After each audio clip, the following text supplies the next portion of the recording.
ایک مرتبہ کا ذکر ہے کہ 4 بیوقوف سفر پر جا رہے تھے۔ راستے میں عصر کی نماز کا وقت ہو گیا۔ ان کو راستے میں ایک مسجد دکھائی دی۔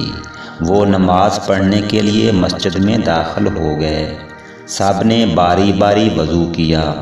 ان میں سے ایک نے اذان پڑھی اور امام بن گیا، اور پھر تینوں مقتدی بن کر امام کی اقتداء میں نماز پڑھنے کے لیے باجماعت کھڑے ہو گئے۔ ابھی وہ پہلی رکعت ہی ادا کر رہے تھے کہ ادھر سے مسجد کا اصلی امام آ گیا۔ اسے بالکل خبر نہ ہوئی کہ اندر جماعت کھڑی ہے۔ اس نے اپنے وقت کے مطابق اذان پڑھنا شروع کر دی۔